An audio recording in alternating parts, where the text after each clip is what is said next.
Hello, beautiful people. It's your boy Dre Day every day, and I'm with, Bonbon 623. and we have another episode of Black Nerd Talk. And today we're going to talk about male logic versus female logic. And this is definitely a hot topic that you may see. There are certain people that have based their entire platforms off this topic, and they tend to have this debate format, but we're not here to give you that. We're going to give you how the male logic and female logic is supposed to work as a cooperating and or in conjunction with each other as opposed to one another, because I feel like that's a fruitless conversation that will never come to any type of resolve because we are not made to think the same, you know.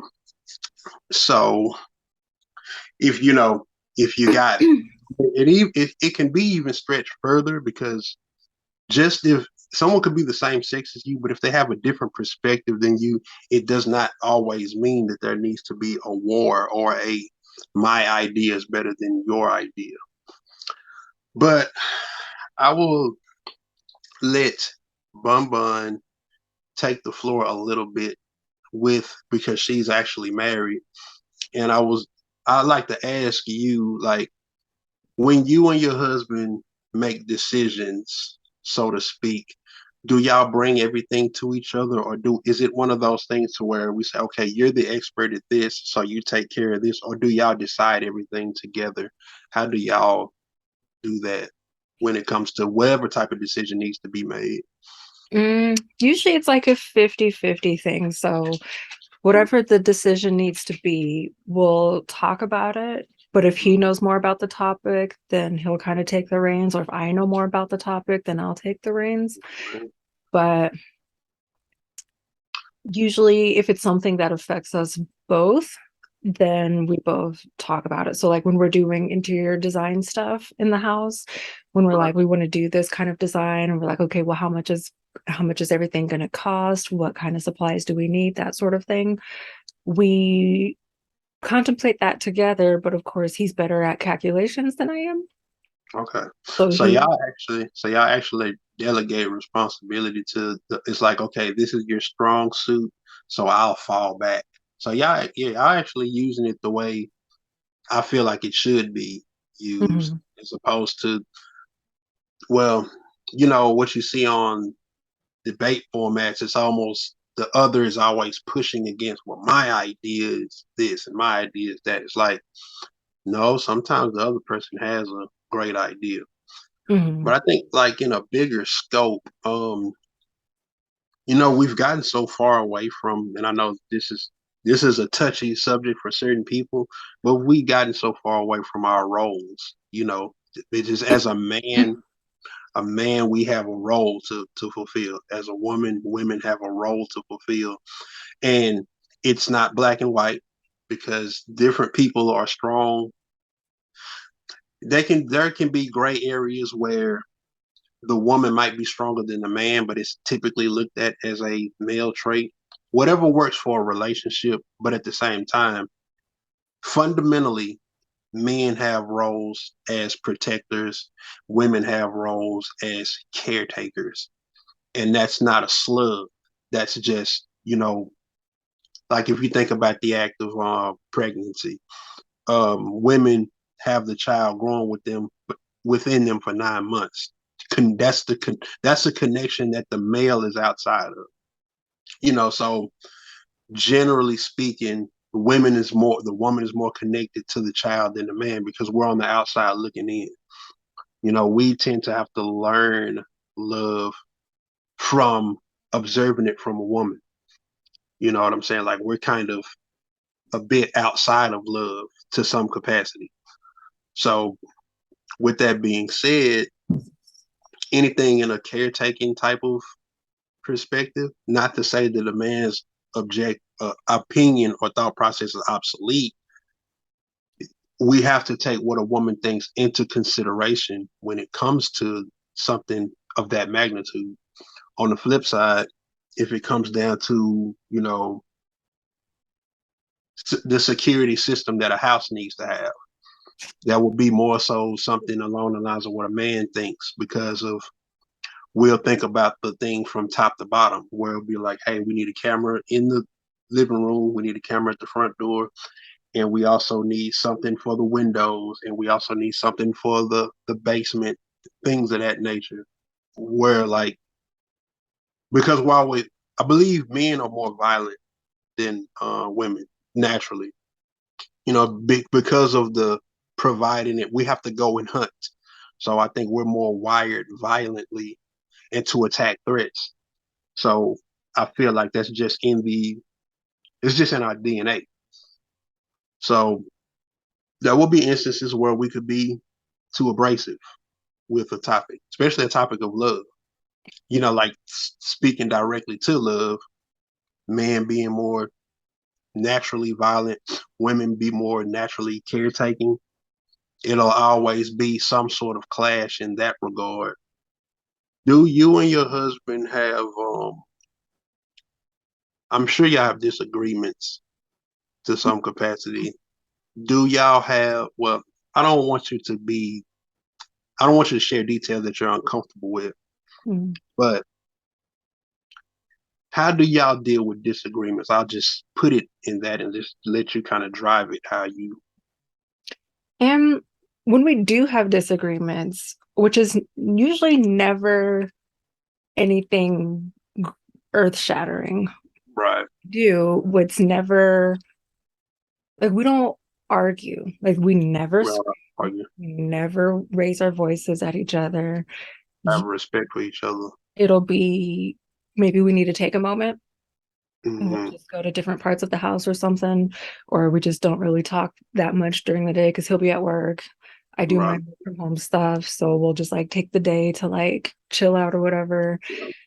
And then usually it'll be him that comes to me and says, "Are you ready to talk about it?" Because I'll just be quiet. I'll just be Right. mad and stupid. When Right. he'll be like, "Are you ready to talk about it?" So then we'll sit down and we'll talk about it. Right. Um, Either face to face or sometimes, depending on where we're at, we'll text about it because sometimes we find that it's easier to get everything out in a Right. text than face to face. Right. Um, Yeah, that's pretty cool because certain topics that can be more passionate. You might say, you know what, we are in the same house, but let's text this so I don't raise my, and it's easy to raise a voice, and then when you're in that heightened state, you could potentially perceive if I just went a small pitch higher, but I don't feel like I'm raising my voice, like I'm not yelling with the veins popping out my neck. mhm. I think that's pretty cool. So I think what you said was interesting about what you said when y'all get upset and y'all go to different parts of the house, and you said he always initiates that. Do you think that would you be able to do that? Or is it just kind of a thing where it's like he's gonna come do it so you don't even attempt it? That's just me picking your brain and how you think of how we would approach the disagreement. I Mm, didn't even. well, in that case, it usually depends on who's madder or more Right. upset, which usually it's me because then I feel like he did something and I'm like, well, I'm just mad at you for today. So then he'll be like, are you ready to talk about it? But if I'm the one that upset him, then I'll be the one that kind of pokes at him and be like, hey, let's talk. What's going on, Oh, that sort of thing. So it usually depends on whoever's the maddest is usually the one that kind of sits and stews a little bit longer. right, But we typically don't let it go past 24 hours. Like we right, can you can be mad about it for a day and get through your feelings and your thoughts and stuff, but don't let it carry on throughout the week. right. Because Yeah, it really it never do be anything that's like incredibly criminal. right. I can't even I'm trying to think of an example of what the last thing was. I see, I don't even know because it was probably stupid. But but in the moment, I felt like it was important. Right. I mean, as humans, I believe that a person they have the right to have the moments of like, you know what, I was mad because I used the toilet seat. You mad about the toilet seat. It's like, that's not really a big thing, but in that moment it was coupled with Mhm. everything else. But yeah, because like when I was in a relationship and we lived together, we had a lot of pushback with one another. Like after the relationship gets past the honeymoon phase, and everybody's we're accustomed to each other as opposed to being excited about each Mhm. other. It kind of turned into certain instances where it either needed to be this way or that way. But me and her were young and we were more ego driven at the time. Of course, that would have had to die down as we gotten older. But yeah, those situations, I don't feel like they'll ever have a resolve because it's like if we're looking at things, if it's we're looking at it like my way versus your way,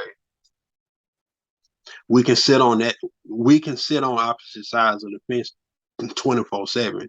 Mhm. And I feel like the ideology should be we should be moving towards one another as Mhm. opposed to sitting and just looking like, well, I this and this. You can even encounter this in certain forms of people's communication style. Like there are certain people that'll talk and then they'll they'll they're listening to you, but they're not interpreting. They're just waiting for you to shut up to continue what they're saying to begin with. It's Yeah. like, They yeah, call like that listening to respond instead of listening to understand. right, right. You know, we could have that as a discussion. And it's like, are we having a discussion or are you just saying what you want to say? Hmm. You know. So I really think that, when it comes to the male logic versus female, and I shouldn't even say versus, when it comes to male logic and female logic, it should be more of a handshake. And the first thing that needs to happen is egos need to get put on the ground. Like, let's get egos out of the way first. I don't care how, if you're the smartest person in the world, let's hear both sides and understand both sides, Hmm. so to speak. Now, I would ask you, is there anything about the male psyche that will be in question? Well, see, I know it's probably different for you because you're out of the date. Because this would be more of a topic for someone who's kind of in the dating pool and they Hmm. go from this guy to this guy, or a guy that's going from this girl to this girl, and they just see things that are just these big question marks. But outside, is there anything within the male psyche that's kind of confusing to you that you may have heard your husband's opinion on it, but you would get other males' opinion on it, and I would answer that, so to speak. I do have a question for you, in fact. So this is me on the outside looking in. Okay. And I've noticed this conversation come up so much. And I've had this conversation with my husband, and we both have the clear understanding that that's not what happens in this house. Right. But I see that there are a lot of men that want their woman to submit to them. And I, for the life of me, don't understand what that means. I'm glad that is perfect. I'm glad that you asked that. So I would say this, from my perspective, I've never had that as an issue. I've never had to ask a woman to be submissive to me because energy energy corrects itself around other energies. Hmm. Like it's just certain energies. It will, if it sees a dominant thing, it gets in line. It's just kind of like when the soldiers are out and about, and then when the sergeant comes in and everybody gets quiet. Hmm. Like energy corrects itself around authoritative energy. And for me, it's just like me personally, I, looking at it from the looking at it from the male psyche of saying I want a woman to submit to me. What they're trying to say is that they want a woman to be on the page with them, be on the same page as them, so to speak. But on the flip side, I'm think to some capacity it may be some ego involved because it's like if a guy wants you to just drive, if he's saying, "Hey, I'm going to drive off this cliff and you need to be in the passenger seat with me," and the woman's giving pushback, like, "No, I don't want to die with you." Like that's the whole thing. That's why I feel like things should be talked about. And another thing too is I think that just be, some men may perceive that if they go to a woman and get her opinion that they've compromised, and I'm like, I don't think so because a good leader knows when it's time to follow. You don't always have the best idea. So then if So you are on the same page and you mm, guys are moving in the same way, where does submitting come in? I don't believe, if you ask me, I don't believe a woman should, I don't believe that word should exist. Like, you don't have to submit. Are we saying, listen? Are we saying, hear me out or agree with me? I think that's kind of what kind of entails with that. Or is it, if it's egotistical, like do what I say? That's not cool. Because I don't, for me personally, I don't want a woman to submit. Me personally, I want a woman that's a capable mind where I'd be like, hey, I want to be the guy that's like, hey, you got to ask my wife about that because she, you go ask her or let me get with her because she has a capable mind. Mm.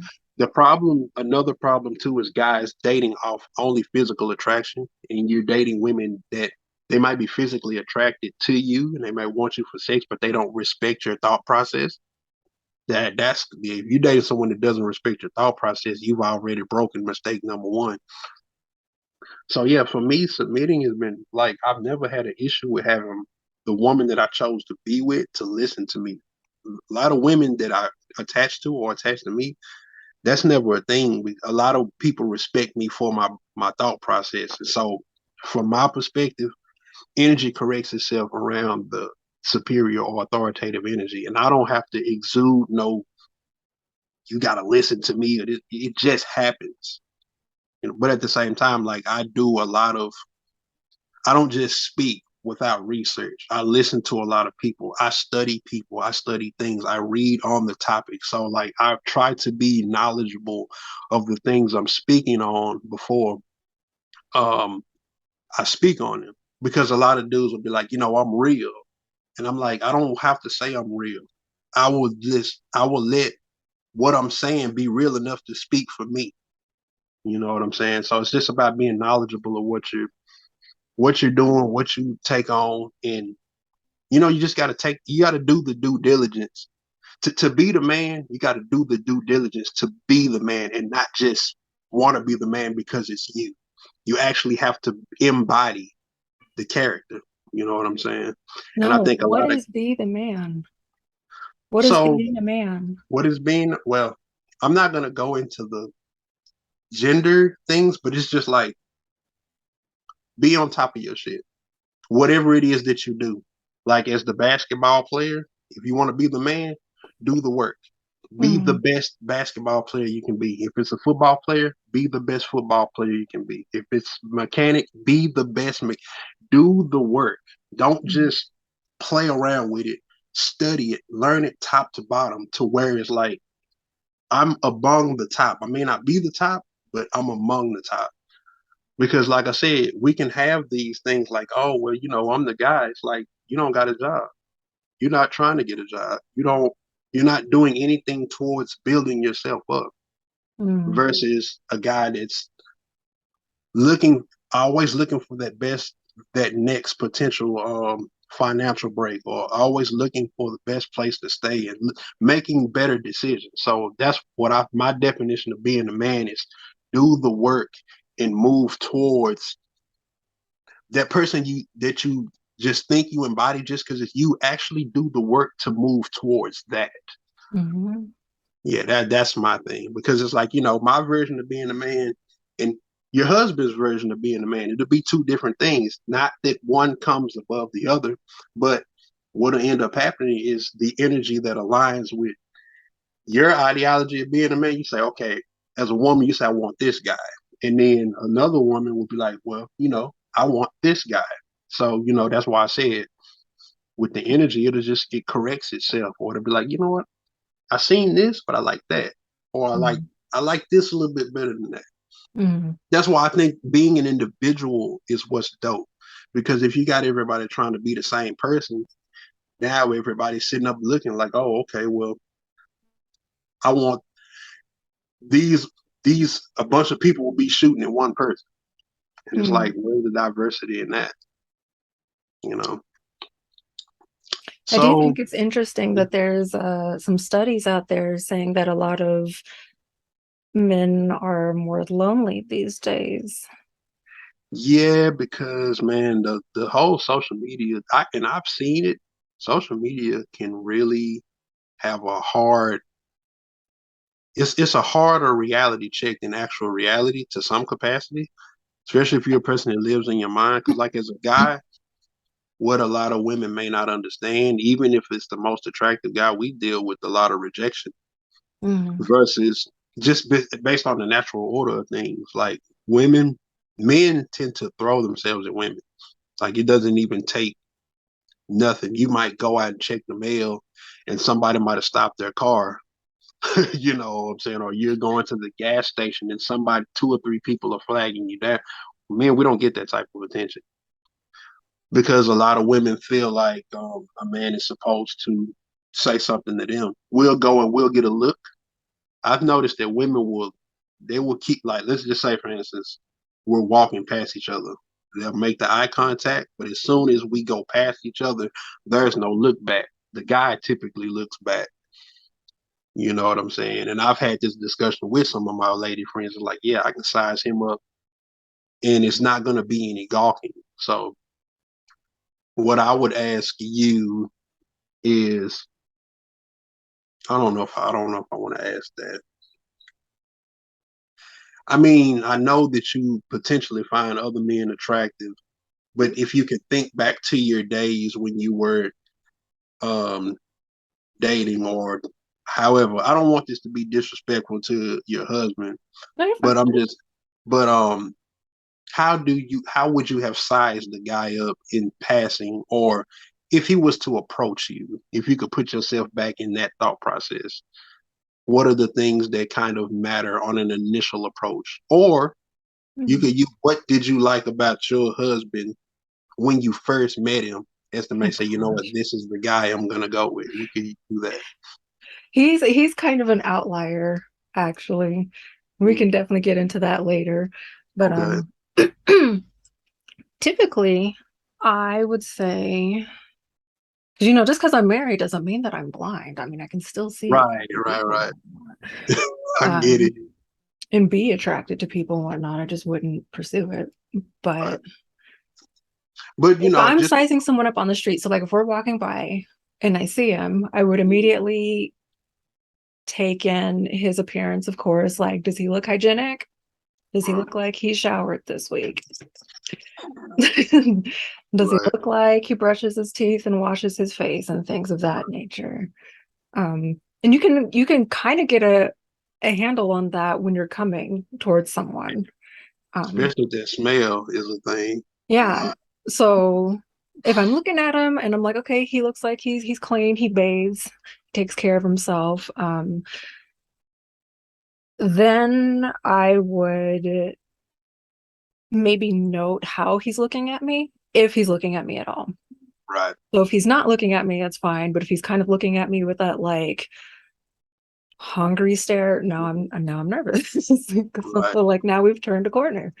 right. See, now with that being said, I've seen women, I've seen that look like, what's funny is I like to speak to women face to face, Mm, but there are so many creeps and that have ruined it. Like I wouldn't approach a woman at the gas station.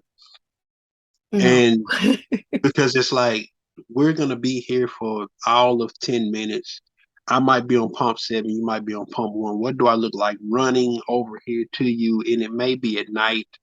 So I kind of just pass on that. But my thing is I like speaking to women in face to face, but it's almost like so many women are afraid of the male interactions that they've had. And I've had women friends explain to Yeah. me one of my one of my ex girlfriends told me about an instance where she went to the washateria to wash clothes, right? And she was just them two there in her apartment complex. And a guy comes in and he pulls himself out and starts beating off. So she takes her stuff and goes to the back, and he follows her back there, and then she gets her stuff and leaves. So like I hear those stories, and I'm like, I she has integrity. It's just not like somebody that I just met that could potentially be making something up out of her imagination. I know the weird stories are there, so I take that into account when I think about my approach to a woman. If I Mm, see a woman in the grocery store, if she's on the phone or with her kids, I wouldn't say nothing to her. But I have seen some women say, "Well, if I'm in the store and I'm with my kids, you need to holler at me in front of my kids." There's so many.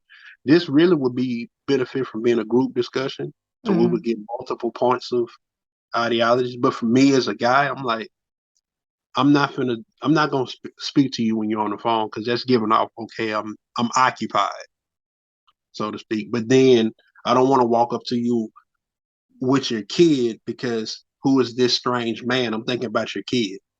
You know mm, what I'm saying? So that's just my approach, being thoughtful. So I guess I would do if there was. I don't know if they make dating events. I meet online, but I'd rather meet in person. mm, But yeah, I just kind of do it because that's a little bit safer to protect the parties involved. But me, I'm not afraid to walk up on a woman. But like I said, I walked up on a woman and seen the, kind of the shy. Like I don't want to do that. yeah. So, and I think that with other guys, that'll be a little bit because me, I'm kind of bold, but a guy that's probably a little bit less bold than I am, I could see how they could just fall all the way back and just not even know where to start with talking to women. Another thing I lived before social media, so there was some point to where if you didn't walk up on to a woman, you would never know anybody. Mm, You know what I'm saying?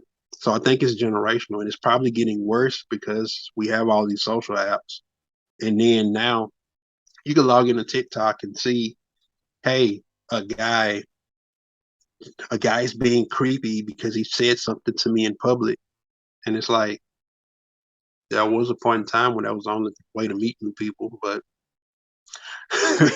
that's a whole thing. So yeah, I guess it's just everything is so different now. yeah, it's so and I But don't know what a the lot of things women. are still the same because it just seems like from what I'm hearing from the conversations is a lot of men don't know what is appropriate and inappropriate to say to women because back Exactly. in the day there was a lot of stuff that did fly that just Right. don't anymore. Right. It's just the funny thing is like what constitutes as sexual harassment too. Mhm. Like if a guy says, "Hey, I like that dress," and if the dress fits, is the woman gonna take it as like he likes the dress, or is she thinking about, do you like how I look in the dress, and you're really saying you like how my ass look? That's a whole thing because And there is a whole location matters because if you're at work saying that, maybe don't. right that too. You know, So like I said, it's funny how social media and not even just social media, it's really just the different ideologies between what's appropriate and what's not appropriate. It really needs to become like a curriculum class, how to deal with the opposites, how to deal with people. Yeah. Because But like it's also like women are feeling more bold to be able to speak out now than we did right, back in the day because we and didn't I like feel it back then either. right. I was going to say I feel like that's important too for women to be able to voice. This was uncomfortable. Yeah. You know what I'm saying? Like that was uncomfortable. That's cool, but do to some capacity, sometimes it can be so heavy handed towards like, don't say nothing to me. Mm, So if we interpret it as don't say nothing to you, um, then we start looking at all women this way. Where's the bridge? You know what I'm saying? That's kind of like that's why I feel like it really needs to be a curriculum in school because or it needs to be some sort of class taught on how to deal with people because everybody has different ideologies about what's respectful, what's disrespectful, what I like versus up against what someone else doesn't like. And then when we get face to face, it's like it could be just weird as shit, or it could just flow naturally. Yeah. You know? And I definitely think more dudes need to talk to their guy friends and like sit and have these kinds of conversations because Right. there's going to be some guys that get it like you and that don't have any trouble. And then there's some dudes out there that you're like, I can see why they're scared of you. Yeah. And let's Right. unpack that. Just kind of like I said, location is everything. Let me see. One thing that this is what I want to ask you from a male perspective, because I've noticed this in a lot of women. Mhm. When you get put on the spot with a particular question, subject, topic, notice that a lot of women will tend to dance around um, the direct answer. Are you that type? Because if you're more direct, I guess it wouldn't apply to you. But are you the type, like if somebody put you on the spot about something, have you noticed that you've danced around it? I think it depends on what it is because, like you said, sometimes men do not take rejection well. Right. So if you know that your answer is going to be something rejecting, you try to figure out what's the smoothest way that I can do this to where I come out on the other side of this alive. Right, right. Because it is that guy that doesn't know how to take rejection. It's like, hey, this is the 10th, this is the 15th girl that's turned me down and I'm ready to commit suicide. Like, go commit suicide on your own, bro. Like, I mean, rejection is a thing. So I've been rejected by hundreds of women, but then I've been intimate with some women that I didn't even think that I was supposed to even have, and they've Mhm. told me that I was beautiful and stuff like that. So you just, as a man, you just got to know how to deal with rejection. But like I said, going back to what I said at the beginning of the video, men are more violent, naturally violent creatures than women, and a lot of men have damaged the trust. I can call that from my point of view. A lot of men have damaged the trust of women, and I completely understand it. But at the same time, me as a person that cares, I would love to be a part of what builds the bridge to where it's like, hey, I'm not, because me personally, I hate meeting new people, but I love meeting new people Mhm. because meeting new people is like, what am I fighting against? But then when you meet somebody and it flows natural, it's like, okay, this is cool because I love to explore a new brain, a new thought process, a new perspective, and try to get a whole. Because I try to get whole views. I'm not going to take what two women say and say this is how women think. It's like, no, you have to keep going. Mhm. Talk to this person, this person. Like when I speak with you, you have a perspective because you're married. Your perspective still matters than somebody who's single and then somebody who has been married and divorced and remarried, or somebody who just been married and divorced. All of the perspectives matter in the conversation. But Mhm. another thing too, I think there's a from generation to generation, the thinking changes a bit too. Yeah. So that's when we can really get lost, where it's like it's a 35-year-old trying to holler at a 22-year-old, which is it's legal, but your practice is at 35 and their practice is at 22. I could see how this person would perceive this as that because of whatever wave you came up in, or whatever wave they've come up on. How do you think people should date within their generation? This Yeah. is just I think they just should. like I don't I don't love the idea of a 35-year-old dating a 22-year-old at all. Okay, yeah, see now that's a bit extreme. That, But I feel like a but 10, I 10 think it years. helps maybe. But you don't have to, but if you're not going to be able to get on the same wavelength, Right, right. then it's not going to be a good relationship. That doesn't mean that you need someone in your own generation to find that, but it's probably going to be easier. With me being 40, I've met in the past, well, matter like a year or two ago, I was dealing with a girl. She was 10 years younger than me. Mhm. So I'm like I was like I'm like a new school, old school, and she was like a old soul, but younger. And I felt like that was kind of like the what made it work in the time period it worked in. Mm, I was like a upbeat, older, but hell, 39, 38's not really old the way people make it out to be. mhm. But yeah, 10 years, I feel like that can work. But I think when you go past that, you're really, really rolling the dice because of the way we perceive and how we think and stuff like that. But Especially yeah, when I you're in think your 20s. We right. might as well consider 20s still kids at this point. Oh yeah, 20s are kids. It's your Like, training. It's your training wheel years. I yeah, tell people that are about to turn 30, like 30 is gonna be your best years of yeah. your life because you're gonna know what you're doing. Dude, we have 3 minutes? Yeah, do you want to come back on? Maybe not. Um, I don't know if we can. I don't know, but Should we make a part two? maybe we should make a part two. Yeah. But yeah, because this is a complicated topic, and yeah, but Especially in the next one, I want to touch on the fact that gender roles are being dismantled. Like in my household, we don't go by gender roles. right. Like if the trash See, needs taken out, it needs taken out. right. We See, gotta and do see it. from and see another thing too that hurts this conversation is people sitting and thinking about how they are in their house and thinking and saying it's like this in my house and it should be like this in your house. What I feel like when you have two people that have united, Mhm. all this other shit can go out the window. If you take the trash out consistently and that works for y'all, cool. Or if he does it, that's I believe y'all have graduated past the what needs to. As long as y'all are on the same page, Mhm. you know what I'm saying. But I do still feel like just fundamentally, we have roles as male and as female.